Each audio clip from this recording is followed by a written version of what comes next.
Today I'm going to show you guys how to make a Nezuko build in Elden Ring. Now you're probably wondering how the heck are you gonna do that? The only thing she uses are kicks, or mostly kicks, right? But I think I have found a build that really fits with her character and her powers, her blood demon arts, and all of that good stuff. So if you don't know, Nezuko is one of the main characters in Demon Slayer, the anime and the manga, and she's the sister of Tanjiro, which I made a build for him last week, I think. So now if you have a friend to play with, or if you want to do PvP, well, you can play as both of these siblings with your friends. Now because she doesn't use any weapons to fight, we're going to use fist weapons. And to make them more accurate to her, now we're going to put Bloodflame Blade on them. So we're going to use the Bloodflame Blade Incantations, which will like set both of the fist weapons on fire, and it looks so freaking cool, and that's what you're gonna get most of your damage out of.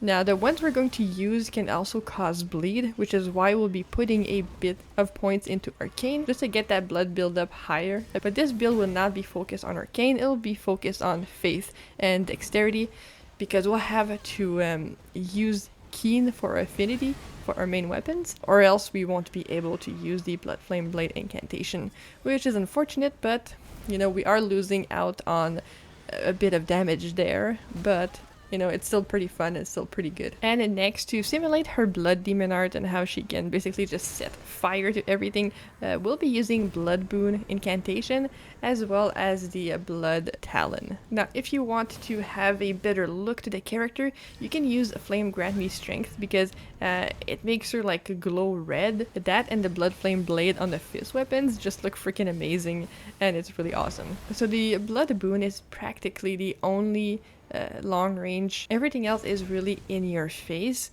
So if you don't like that type of gameplay, you might find it a bit harder to play with, but it's honestly really fun and you'll get used to it pretty quickly. As I mentioned, the bulk of the damage is really going to come out of you power stancing the fist weapons with the Bloodflame Blade buff on. Now that thing actually scales off of Faith, so not Arcane, and it lasts a pretty long time. It lasts longer than the Flame Grant Me Strength incantation. Now for the build stats at 150, there will be some talismans you need to use if you want to really save up some points, because this build is really thirsty on points in a lot of different categories. So first we have 41 Vigor, 25 Mind, 20 Endurance, 55 Dexterity, 60 Faith, and 25 Arcane. So our main damage stats will be Dexterity and Faith. Dexterity specifically for the fist weapons, and Faith for the incantations. Arcane is for blood loss buildup. Now I started this with a bandit, but you actually would want to use a confessor instead. So that's how the build works. I'll now show you guys where to get everything you need to be able to make it. So for Nezuko's outfit, I chose the white reed armor, but only the armor, don't use anything else, and the champion gaiters. So the champion gaiters, you can get them in Kaled actually. There's a vendor like right here. And for the white reed set, you need to go to the mountaintops of the giants near the freezing lake right here. There's a cavern, I forget what the name was called. It's like something Calder's Cavern. Anyways, it's like right in here, and you need a stone sword key to open it. You'll be able to loot actually that set inside that dungeon. For the weapon, we'll be using the spiked castis, I don't know how to say that word, man, I hate it every time.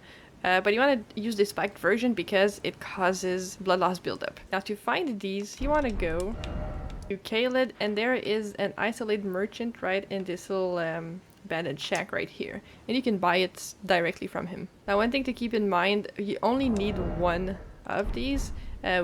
When you two-hand it, you have it on both hands, and then you can one-hand it to use the spells. Now for the Earth Tree Seal, I actually showed the exact path in my Jeanne d'Arc build video, so I'll just link that for you guys, because I currently don't have a game where my character is at that point, unfortunately. For the Bloodflame Talons, you want to fight Mog the Omen, but the one that's located under the Lendel capital, so it's in the subterranean shunning grounds, and he will drop that incantation. For a Blood Boon, you actually have to fight the real Mog, and you have to bring his remembrance to the round table hold and use it to buy this spell. You can find Mog in the Dynasty Mausoleum. For Bloodflame Blade, you want to make your way to the Rose Church. It's right here in Liurnia of the Lakes. There will be a teardrop scarab around this area right here. The talismans for this build would be Lord of Blood's Exaltation, which will increase our attack power when we cause blood loss or we have blood loss on us.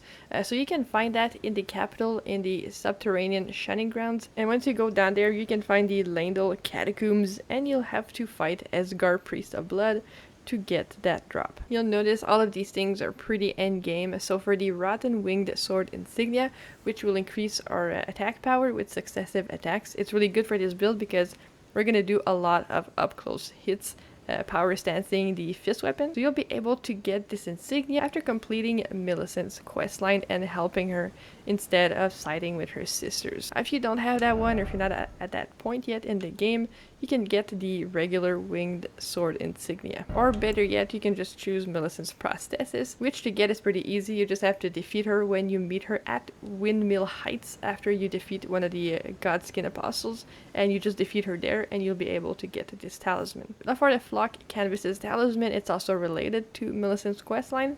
Once you're finished with it, you want to go back to Gary at Gary's shack in Caelid, and you just kill him and he'll drop this talisman. Now for Marika's Sorceal, which is the talisman that's going to help us save points when we make this build, because as I mentioned in the first part of the video, this build is super thirsty on points. Again, I don't have this area unlocked, but you have to go to the Haligtree area, the secret area, and you want to take the prayer room, and basically you want to make your way down where the 3 annoying revenants are.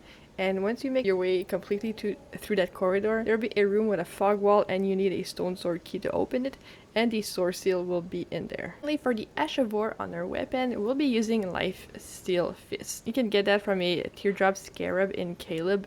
It'll be around this area right here. And once you have it, you want to choose Keen for the weapon, so we'll be able to apply the Bloodflame Blade incantation buff. So that's it for this build, everyone. I really hope you enjoy it. If you want more Elden Ring builds like these, I have plenty more on my channel. So have yourself a wonderful day, and I'll see you all very soon.